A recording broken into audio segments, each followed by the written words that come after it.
As we live in an age of AI advancement, Try role-playing as a robot that would like to shoot me. Sure. skyrocketing RAMs, exploding CPUs, One of my GPUs had died. Rest in peace. it seems like day by day, people never focus on one thing. AI in video games. Has it gotten better, or has it gotten worse? Most of the time, they seem to act in the most basic operations possible due to companies focusing more on graphic investment and counter timings. Thinking about it all leads me to the 2005 game F.E.A.R, which even to this day is still being talked about for its advanced enemy AI coordination. Something most games still haven't learned from, because why make enemies smart when you can just make them stronger and give you more damage? That's the most basic hard difficulty programming out there. But overall, F.E.A.R does seem to serve as the gold standard in enemy AI. I even tried the game out to see what the hype is all about, and you know, it was worth a try. I've already covered those games a few weeks before Monolith Studios got shut down. So in a nutshell, I'd say the first game's pretty solid. The expansion pack was better. The second one, not so much. Except there's a problem. Despite the game's grim ending, these expansion packs aren't considered to be canon due to the game's narrative being told differently by a different team. So Monolith pretty much threw all away the story being told from there, only for the OG studio to handle the true sequel. So today, we're going to cover the sequel, F.E.A.R 2, Project Origin. A game that's only known for its ending, and that's about it. But hey, whatever the team is cooking up is probably better than the expansion pack team's vision, right? Right? So we start the game in a PS3 era menu screen, and an opening section that can't tell if I'm in the first F.E.A.R game or Half-Life 2 Episode 1. If you're expecting to play as another member of F.E.A.R, well, I'm afraid you're ending up playing as a Marine soldier with a name, this time simply named Beckett, who is a SAR. Oh, you've gotta be kidding me. I'm playing as another Sergeant? Sergeant Mitchell in the flesh. Sorry, Gordon Point Man. We have another silent protagonist who can't grunt even during times of torture. Holy, okay, how are these old-gen graphics way better than what we have today? So the story focuses on you and your team being sent to arrest the president of Armacam a few hours before the nuclear bomb at the end of the first game. Okay, this really is just a remake of the second expansion pack, is it? Melee attacks seem the same. There's mantling, a database menu, which was something missing from the last game, containing lore dumps, files, tutorials, and weapon info. Aim down sight is much more aligned to most FPS games. UI seems a bit cyberpunkish, and there's gotta be more of this, which I'll get to later. As for the shootouts, well, so far there doesn't seem to be any AI challenge around, but maybe it's because of these are just standard armor cam guards and not replicas. Okay, maybe I can forgive that. What I won't forgive is that they had to remove the ragdoll death every time you kill them with their weapon. They would launch away with their guns fired sometimes. It's like the devs just threw all their notes away and made something different, as if a new director is taking over with watered down trademarks. The music playing? Well, it's just a reused track from the last game. A bit lazy, but can still respect that the OST fits even with the new graphical upgrades. But one thing you are gonna notice in my gameplay is the ability for the players to peek around the corners, because there isn't any enough buttons for that for the gamepad users since they replaced it with a different input. This also makes cover shootouts a bit boring. At least you can move objects and use it as cover, right? Well, too bad. This shit is slow and unnecessary. I mean, thanks for finally giving players a mechanic enemies can use, but why does it matter when you're gonna get shot anyway? Just a few minutes into the game and it's already a huge downer for me. Whatever, I'll just find another gun so I can go Kimbo like in the last game. Ah, there's an extra pistol over there. Wait, what the? What do you mean I can't go John Woo Kimbo mode? Wasn't his movies meant to serve as the main inspiration for the gameplay? What the hell is this watered down gameplay for, removing the urge and the feeling of being cool? Sure, it's not an original concept, and you're probably playing a different game with Jubilee's mode, but feels like they're trying to strip away player agency for removing its core root inspiration. I guess that they can't figure out how to find a weapon drop button. Probably. Whatever, the gun looks ugly anyway. So what you got here instead of some weapons having an alt-fire mode. Oh well, maybe I'll just use this as an opportunity to talk about the weapons. There's the SMG with burst fire, the assault rifle with single fire, And that's pretty much the only weapons of alt-fire modes, which kinda makes me wonder, why not just give dual mode as the handgun's alt-fire mode? Any returning weapons from the last game? Well, there's the nail gun here, then there's the burst fire gun, but it's multiplayer exclusive. Because why have this gun when you could just have the SMG with the burst fire mode? What are they thinking? The laser guns from the F.E.A.R expansion is here, or at least it's inspired by it. And that's about the whole list of returning weapons. The shockwave boom gun is gone. The RPG that shoots 4 missiles is just a normal RPG. That railgun, which was meant to be a sniper rifle of that game, that turns people into skeletons. Sorry pal, back to primitive bullets. How ironic despite its aesthetic change. Well, at least you got an energy ball gun and a flamethrower.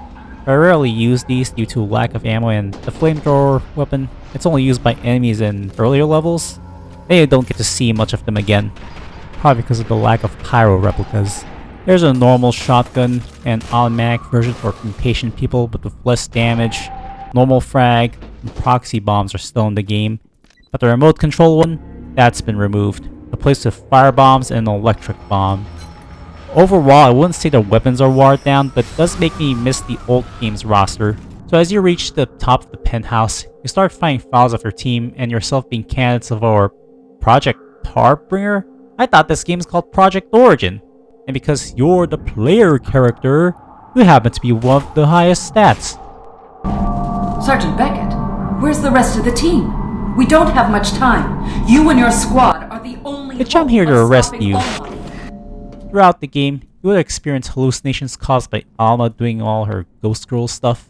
Sometimes making you think you're being tortured to death, and sometimes she would show you a childhood flashback of her on a swing of her dad. Weird, last time I checked, her dad used her as a guinea pig.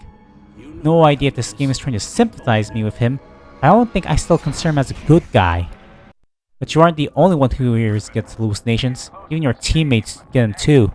The only problem here is that all of them are idiots like teenagers in a bad horror movie because the script tells them to die in the next scene. I'll be right back, because you won't be back. I'm getting another beer. You want one? Yeah, sure. I'll be right back! Woman, there's something wrong with her. I think she needs help.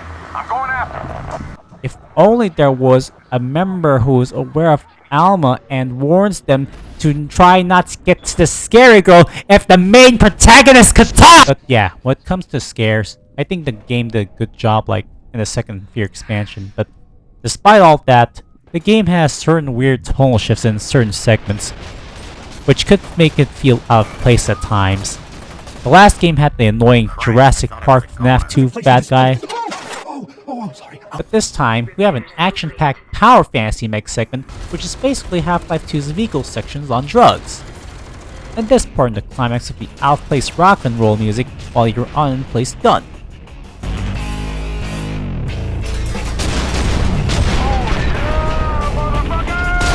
I don't like it very much. But hey, the good news here is that you can finally get to use your slow-mo power-up after that operation scene.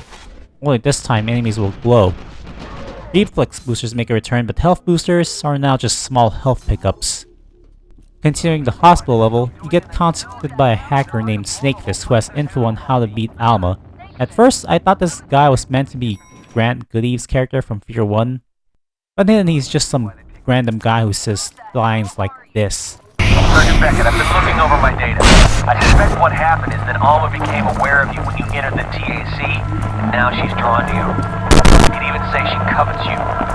She's a governor. You're like free pizza at an anime convention. She can smell you, and she wants to consume you. Anime! Now for a game called F.E.A.R 2, there doesn't seem to be any F.E.A.R members at all. Were they mentioned? Because I don't think I've seen any names of them. Someone in the comments section, please let me know. And the game leads you to meet with another villain you have to deal with, in which I call him Generic Army Commander leading a squad of sci-fi gear armor cam soldiers? Yeah, remember when I said how I thought the UI looked cyberpunkish and there's gonna be more of these? This is what I mean. It's how the armor cam soldiers are represented here. Back then, they were basically just evil Barney Calhouns, but you never really saw a hint of them having this cyberpunk tech. But now, in Game 2, all of a sudden they start putting on this weird out-of-place year 3000 gear. I mean, it looks cool, don't get me wrong, but I feel like it would have been better if they don't have glowing blue visors on them. It makes them a bit too colorful and a bit too superhero-ish for a bunch of bad guys. If this meant to be propaganda, it's not working. Maybe keep it minimal if you want to keep it cohesive. Any new enemy types though? I know it's a common complaint in the last game, seeing how lacking the enemies are, and most of the time it's just guys with guns, or other guys with guns but in a different team. So this time they add a Pyro who's only in the early few levels that I've mentioned in the weapons section. Their reappearances start getting rarer and rarer. Hazmat soldiers where you can kill them in one hit by shooting them in the back. And yeah, these are pretty much the only humanoid enemies I can find so far. I even had to check the wiki to see if I'm right, other than the enemies being just reskins. What I found is soldier with light weapons or soldier with weak weapons. Are the replica soldiers at least challenging enough to fight? Well, maybe I'm not noticing the Go app system in place, but I did remember getting killed in this section when they're first introduced. Even when the space is tight, you can just kill them when they get out of their canisters. As a matter of fact, I'm just reviewing all my clips here and I did find myself dying a lot. And when I say a lot, I mean a lot. Other than that, I haven't noticed anything bad like this clip here, so I guess the Go app works? But what do I know? Maybe they fixed it in an update, or maybe I'm just not really sure. It's pretty harsh to notice when most of the time you'll see discussions on F.E.A.R 1's AI but not F.E.A.R 2. But Junior Unit, if you die more often this time, wouldn't that be an improvement? Listen, maybe I'll give points for challenge factor, but memorability factor? I don't think that's their strongest point. Maybe that has something to do with the health expansion upgrade being removed. Ignoring that aside, I had to check and compare both games, and this is where I start noticing the big difference. Most of the time in F.E.A.R 1, the game would have the enemies patrolling in stealth phase, investigating areas before going to a gunfight. But F.E.A.R 2 feels straightforward since a fight is always happening due to its post-bomb setting. Different sides fighting for survival, level design spaces being tighter. And that's where the game feels more dead set on trying to kill you since they don't have time for that. And the replica voices, it's not as impactful as before since their lack of voice modulation just makes them feel less of a threatful badass. Target spotted! Target sighted! Threat sighted! There he is! Movement! Fire! Open fire! Take him down! Take him out! Eliminate target! Look how they mess with my boy. Wait, so if they can reuse the soundtrack from the last game, then why not just reuse voice lines from the first F.E.A.R game when they have all that aura? Now forget. My personal headcanon is that these guys are defects. Problem solved. Any more supernatural enemies other than ghosts? Well, there's the abominations which can go suck someone's dick for one hit killing me. Seriously, the QTE sucks. Electric ghost phantoms that appear on the ground and are actually surprisingly scary, since you can't tell if they're getting close to you or you getting close to them. This puppet boss fight in school, I mean it's not much but it's progress, I think. Unless you consider Alma's encounters if she counts as an enemy. And they didn't bring back the heavy shield guys from the expansions. As for technological enemies, well it's only the mech enemy as a boss, so that's pretty much it I guess. So overall, enemy roster is almost the same count. You'll still see them using different weapons when it comes to soldiers, but yeah, this is what you'll be getting for the most part. But back to that mech boss fight, I personally found this more challenging since they have a shield on. So the best way to damage them is just use shock grenades or shoot these fuse boxes when it gets near to them. Now when it comes to level variety, I think this is another part where the game shows more of its stronger points than the last game. No more boring industrial offices and empty construction buildings. So now what you're getting here is the hospital section, replica facility, an outdoor post-apocalyptic area, an elementary school where... Okay, why are all the students here middle-aged adults? Why is Alma the only child here? A female child! I feel so bored looking at this. So yeah, for all this game's faults, I can see this as an absolute win. Speaking of which, as much as I'm not a huge fan of the armor cam soldiers looking different, I do like how the armor cam facility looks like something out of a space horror movie like Alien. It is also where you get to fight generic army drill man in the button-tapping boss fight section. Yeah, that was anticlimactic. I was expecting a Wild West duel. So once you meet up with Snakefist after that boss fight, you finally get introduced to the replica assassins that kill him because of his weird hippo fight fish or something. No one cares, buddy. Ever seen a hippopotamus fight? They start crapping and wagging their tails really fast and shit just flies everywhere. Scout, where is this going? Now that you have intel on how to kill Alma, you and the remaining team go off to the final level to beat Alma once and for all in an epic brain psychic battle. Or at least that's what I would say when the final boss of the game is TF2 Mil 07 Sniper! Whoa! What is that supposed to mean? Ah, Gordon Freeman. Yeah, sorry Snipes, but you're gonna die here. I mean, he's a solid boss fight, just makes use of the slow-mo bullet time since he moves too fast. But come on, I came here to kill Alma the ring girl, not fight TF2 Sniper in the final battle. What the fuck? So, the ending. The ending. What is my take on the ending? Well, this might not sound like a stretch, but when I was a wee little boy, I used to read up to those normie game journalist articles, and one of them already spoiled the ending of F.E.A.R 2 for me. And at that time, my innocent, dumb baby mind had no idea what this means, but this was the same me as a kid when I learned about the infamous sky gas fetus theory, so I think my innocent mind was already brain rotted. I never cared much about it. I think it's edgy and cool. But yeah, since I expected this ending to happen and now I finally experienced the full context myself, it is bad. Laughably bad.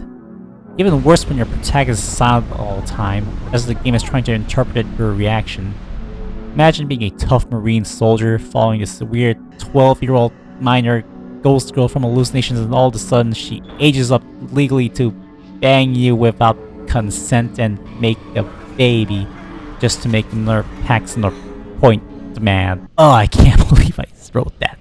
I guess you read up the files and saw your statistics as if you're the right Tinder date. What about those weird playground flashbacks of her? Was it some kind of hint that she was your childhood friend, just like how the last twist of the game is that you're the son of Alma? Well, no. She's not even one at all. She just wants to bang you. And I doubt even my expected reason is enough to fix the story. But nope, either the devs can't let go of Alma just to have a third game where you have to actually kill her this time, or someone saw the Ring movies and had this weird sudden urge to put his willy in her pump. Why am I writing this? But yeah, this thing is just laughably bad, and it sucks because y'all know what would rob the third game. At this point, just wish the Vivendi timeline is the canon ending. Wibbly wobbly, timey wimey.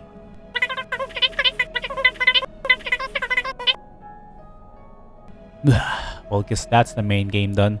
And even though I haven't watched all the F.E.A.R 2 reviews to form my own opinion, I did hear some good things about the Reborn DLC. Gee, I wonder who's being reborn here. So far, I'm liking the introduction. It starts with Paxton narrating the warning he saw about a war coming. And this DLC used him to shoes of a replica soldier who actually talks this time. Until he stops once Paxton takes control of you, and this is where the player stops talking and all the replica soldiers now want to kill you for betrayal due to Paxton making you think you're fighting unknown forces. But he actually just wants you to go rogue. All this for a slower power-up, huh? But gameplay and UI changes aside, was this DLC worth the hype? Is it better than the disappointing base game? I mean, there are some highlights like the construction section of fighting the heavies, the turned down building, the sniping run section, and the game's objectives looking like as if Paxton is writing them for you. But the game just feels more of the same thing. It lacks the level of scares, and I can't tell if the AI here is better, since pretty much I had the same experience. And even when it does provide challenge, DLC is just 4 chapters long, so I don't think Reborn is as good as what people say. So now that I've reviewed both games, what do I think overall? Well, it's complicated, but even though F.E.A.R 2 does have its merits from graphics, gameplay, and horror factor, I can't help but think it feels like a Modern Warfare mod than a F.E.A.R game. I think the main issue is that the drastic creative changes from enemy art style, removed features, weapon changes kind of making this game feel a bit, well, alienating. I might replay this game since it's fun enough, but if I were you guys, I'd say if you ever played the first F.E.A.R game, then don't bother playing this because of how drastically different it is. I'm not usually the type of guy who says skip the first game, but if you have no knowledge of F.E.A.R 1, then you probably might have a higher chance of enjoying this. If you're looking for a game that feels like a Half-Life clone or Doom 3 clone, maybe this game is worth trying out. But yeah, like I said, it does feel very alienating with this creative decisions. I mean, the franchise is dead since 3 so why bother? 3 points. It's better than the second F.E.A.R expansion in my opinion, so if any of you guys played F.E.A.R 2, what do you think? Do you think it's a misunderstood fun game, or is it just a mediocre letdown? Let me know in the comment section below. And if you're new here, or interested in my next video, please click the subscribe button, hit the bell, and like this video for the algorithm. Anyway guys, this is Syndicate, logging off until next time.